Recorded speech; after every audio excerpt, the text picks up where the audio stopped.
Donc ensuite, l'auteur, il nous parle de où est-ce on pourrait, ou bien où est-ce que se trouvent les djinns, plutôt que de dire où est-ce qu'on pourrait les trouver.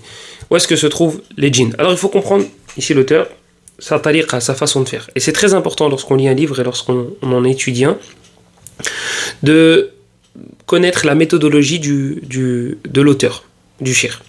Ici, le cheikh Mohammed ibn Abdullah al-Imam, waffaqahu Allahu li kulli khayr, il a réuni, au début de son livre, en priorité, tous les hadiths qui sont dans le Bukhari et Muslim, qui parlent des djinns et des shayatines. Donc là, il va nous citer un endroit dans lequel il y a les djinns et les shayatines, qui a été cité dans le Bukhari et Muslim. Il y a d'autres endroits dans lesquels on peut, où se trouvent les djinns.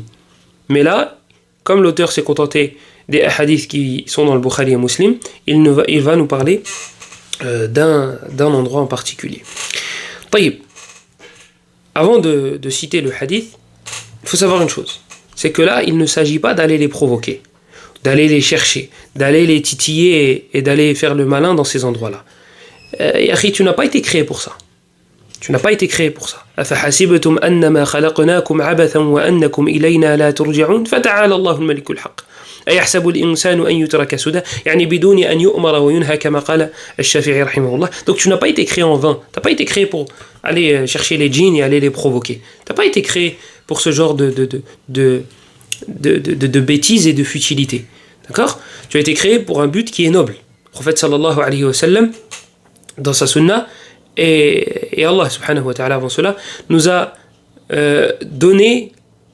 défini, ou bien, il nous a défini, Allah subhanahu wa ta'ala, le pourquoi du comment. Pourquoi tu es sur terre? وَمَا خَلَقْتُ الْجِنَّ وَالْإِنسَ إِلَّا لِيَعْبُدُونَ. Tu as été créé pour adorer Allah, pour l'unifier dans son adoration, subhanahu wa ta'ala. وَمَا خَلَقْنَا السَّمَاءَ وَالْأَرْضَ وَمَا بَيْنَهُمَا لَاعِبِينَ. Nous n'avons pas créé les cieux et la terre, et ce qu'il y a entre, la'ibin, pour s'amuser, pour jouer. Non, tu n'as pas été créé pour ça. Non. Tu as été créé pour un but qui est noble. Laisse les kuffars, les mécréants, laisse-les jouer avec les démons, de toute façon c'est les démons qui jouent avec eux, mais ils ne s'en rendent pas compte. Laisse-les. والذين كفروا يتمتعون ويأكلون كما تأكل الأنعام والنار مثوى لهم. Eux, ils mangent. Laisse-les manger, laisse-les profiter entre guillemets. والنار مثوى لهم. Et le feu sera leur destinée. Et puis la deuxième chose, c'est السلامة لا يعدلها شيء. La paix, le fait d'être tranquille entre guillemets, لا يعدلها شيء. Il n'y a rien qui est semblable à cela. Après la foi, après l'iman, le fait d'être en paix, le fait d'être tranquille, il n'y a rien qui lui est équivalent. Le prophète sallallahu alayhi wa sallam nous a dit dans sa sunna, la tatamannaw liqa al-adu, comme dans le Bukhari. N'espérez pas, ne souhaitez pas la rencontre de l'ennemi. Shaitan, c'est ton adou, et les shayatines, ce sont tes ennemis. Hum a'da'un lak, ce sont tes ennemis. Donc n'espère pas leur rencontre. Ils sont là, il y a quelqu'un qui déclenche, fais ce que tu as à faire. Mais d'aller les provoquer, de chercher des endroits comme on voit souvent, et ça fait des vues, et ça, les gens aiment ça, c'est pas quelque chose d'intelligent de faire ce genre de choses-là. As-salamatu la ya'diluha shay, la paix, rien ne lui équivaut. Le prophète sallallahu alayhi wa sallam, dans le hadith de Abdullah ibn Umar, dans Sunan, illa Tirmidhi, donc il est dans Sunan, mais pas dans Tirmidhi, dans les trois autres Sunan. Abdullah ibn Umar, il dit que le prophète sallallahu alayhi wa sallam disait chaque matin et chaque soir, Allahumma inni as'aluka al-afiyah fi dunya wal akhirah. Ya Allah, je te demande al-afiyah, la paix, ici-bas et dans l'au-delà. طيب, et le hadith, c'est un hadith qui est très connu. Donc, le hadith d'Anas ibn Malik radiyallahu anhu dans le Bukhari et Muslim, il nous dit que le prophète sallallahu alayhi wa sallam كان إذا دخل الخلاء يعني كان إذا أراد أن يدخل الخلاء كما في قوله تعالى فإذا قرأت القرآن فاستعذ بالله يعني فإذا أردت أن تقرأ القرآن. Donc le prophète sallallahu alayhi wa sallam, lorsqu'il rentrait aux toilettes, ça c'est le hadith binassi. Sauf que ce qui est voulu, c'est lorsqu'il voulait entrer aux toilettes. Comme dans le verset dans Surat Al-Nahl, la Surat 16, Allah il nous dit de dire A'udhu billahi minash shaitanir rajim, ou une formule similaire, pour lorsqu'on récite le Coran, yani lorsqu'on veut réciter le Coran. C'est ça qui est sous-entendu, comme c'est sous-entendu dans ce hadith-là. Donc dans le hadith d'Anas ibn Malik radiyallahu anhu, il nous dit que كان النبي صلى الله عليه وسلم إذا دخل الخلاء قال اللهم إني أعوذ بك من الخبث والخبائث. Donc lorsque le prophète sallallahu alayhi wa sallam voulait rentrer aux toilettes, il disait Allahumma inni a'udhu bika min al-khubuthi wal-khaba'ith. Donc il cherchait refuge auprès d'Allah contre les démons mâles et femelles. Naam, il y a des mâles et il y a des femelles. Comme il y a des croyants et il y a des non-croyants chez eux.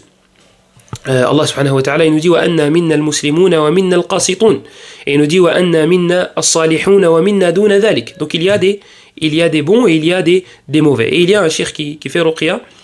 Un shir, c'est pas juste un raqi, c'est un shir qui fait ruqya et qui a demandé à un des djinns musulmans est-ce que vous vous trouvez dans les toilettes? Il dit non, ce sont les mécréants parmi nous qui font ce genre de choses. Bien sûr, les informations émanant des djinns ne sont pas à prendre comme argent comptant. On ne s'en contente pas. Mais on a des textes à l'appui et cela ne contredit pas nos textes. Si ça contredit nos textes, alors jette-le contre le mur. Ici, il y a une ziyada, il y a un ajout dans le hadith d'Anas radiyallahu anhu dans une autre chaîne avec une autre chaîne de transmission dans laquelle le prophète sallallahu alayhi wa sallam aurait dit dites bismillah, ou bien le prophète disait bismillah. Allahumma inni a'udhu bika min al-khubuthi wal khaba'ith. Cette ziyada, la basmala, elle est faible. Elle est faible. Tous les rapporteurs, tous les élèves d'Anas ibn Malik radiyallahu anhu rapportent ce hadith-là sans le bismillah. Donc, quand bien même cet ajout-là émanait d'un rapporteur fiable, on aurait dit qu'elle aurait été shadha. Donc elle aurait contredit plus de rapporteurs et plus fiables. Donc la ziyada bismillah n'est pas authentique. Autre chose, il y a un autre hadith qui n'a rien à voir avec celui-là, qui nous dit ستر ما بين أعين الجن وعورات بني آدم إذا دخل أحدهم الخلاء أن يقول بسم الله. Dans le hadith de Ali ibn Abi Talib radiyallahu anhu, dans Sunan, nous dit que la barrière, le rempart qu'il y a entre nous et les djinns, lorsque l'un d'entre nous se déshabille, le rempart concernant notre awra, notre nudité. Le rempart, c'est le fait de dire bismillah. Donc notre nudité sera cachée dès lors qu'on dira bismillah. هذا الحديث من الناحية الحديثية هذا الحديث حديث ضعيف. Donc d'un point de vue science pure et dure du hadith, purement hadithiyya, ce hadith-là est faible à cause de deux éléments. Le premier, c'est عنعنة أبي إسحاق والعلة الثانية محمد بن حميد الرازي شيخ الترمذي ضعيف. على كل حال, ceux qui ont alhamdoulilah compris, alhamdoulilah, ceux qui n'ont pas compris, وقل ربي زدني علما, ce n'est pas quelque chose qu'on voit dès le début, mais ce n'est pas quelque chose d'inaccessible. Mettez-vous cette qaïda en tête. Si lui mettez le nom que vous voulez. Si lui il a réussi, moi je peux réussir. C'est un humain, il est fait de chair et de sang comme moi. Si lui il a réussi à apprendre la science du hadith, moi je peux l'apprendre. Je suis pas plus bête qu'un autre. Donc c'est juste que c'est des marahil, des étapes, et il n'est pas bon de brûler des étapes. Donc traduire cela, je ne vois pas l'intérêt. Donc la basmala dans ce hadith-là est faible, et dans l'autre hadith, dans le hadith d'Anas, elle est shadda. Mais al-jumhur, la majorité des savants, yatasahaloun, ils sont laxistes entre guillemets, ils sont très souples, on va plutôt utiliser ce terme-là, dans le fait d'œuvrer avec des hadiths qui sont faibles dans ce domaine-là. Dans ce domaine-là. Mettez ça en gras. Dans ce domaine-là. Dans ce genre de domaine-là plutôt. Dans ce genre de domaine-là. L'aqida par exemple, on ne prendra pas un hadith qui est potable. Hadith, sa chaîne de transmission, elle laisse à désirer. L'aqida, il faut que ce soit des chaînes de transmission beaucoup plus authentiques que celle-ci. Dernier élément, dernier point, les adhkar. Comment retenir les invocations, les évocations? On en a pas mal avant de dormir, on en a le matin et le soir, on en a après la prière, on en a vraiment beaucoup. Walillahi alhamd. C'est pas quelque chose de négatif. Quand un rappeur faisait un album, un double album, des fois même en anglais, t'as aucune notion de l'anglais, t'étais content. Quand il faisait des morceaux de 8 minutes, des fois même 10 minutes, t'étais content. T'écoutais, tu hochais la tête, tu comprenais pas un mot un des mots qui sortait de sa bouche, t'étais content.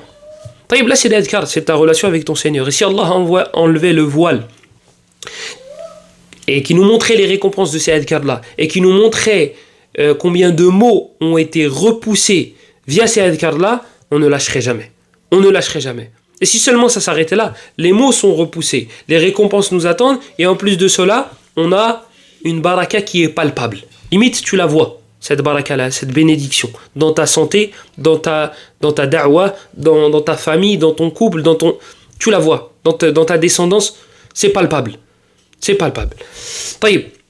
Donc le dernier point, c'est un conseil pour retenir les adhkars, ces nombreuses évocations et invocations, etc. etc.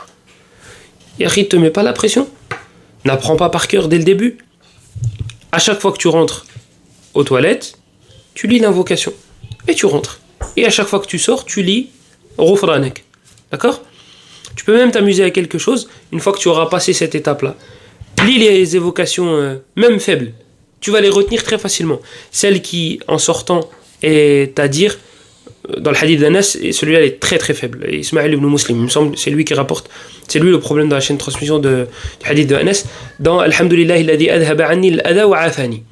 Comment ça se fait que une personne peut sortir cette évocation-là facilement alors qu'on vient de dire que ce hadith-là est très faible? Donc là, c'est pas faible comme tout à l'heure, ça laisse à désirer, donc on peut œuvrer selon la majorité. Là, c'est très faible, donc on n'œuvre même pas avec. Parce que tu peux t'exercer comme ça. À chaque fois que je rentre aux toilettes, je dis l'évocation. Et je me rappelle du rapporteur. Et dans quel livre il est. Et pourquoi la ziyada, pourquoi l'ajout de Bismillah, il est faible. Et pourquoi je peux quand même œuvrer avec. Et quand je sors, je dis Ghufranak. C'est le hadith de qui? Aïcha. Est-ce qu'il y a un problème dans ce hadith-là ou bien il est unanimement authentique? Non, il y a un problème. Il y a un problème. Yusuf ibn Abi Burda, tafarrada bihi wa huwa majhul. Donc, bref, ala kulli hal, c'est encore la science du hadith. Mais le fait de s'exercer comme ça va enraciner les informations dans ta mémoire, que tu le veuilles ou non.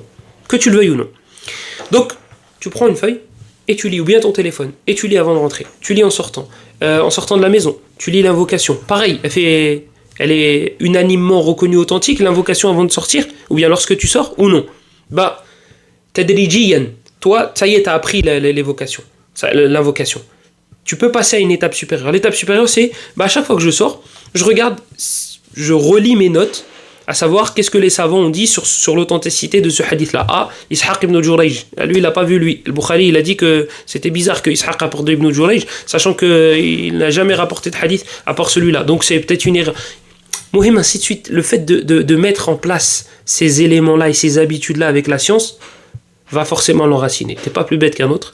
Tu vas finir par mémoriser. Si toi, tu as besoin de 3000 fois pour répéter, pour retenir, il est où le problème dans le fait de répéter 3000 fois? C'est plus de récompense. Celui qui a eu besoin de répéter 5 fois, il ne s'est pas fatigué autant que toi, donc il n'a pas eu dans son livre d'action 3000 fois. Peut-être que lui, il s'est dit, je l'ai retenu en 3 fois, c'est bon, khlas, je passe à autre chose. Toi, tu as répété 3000 fois.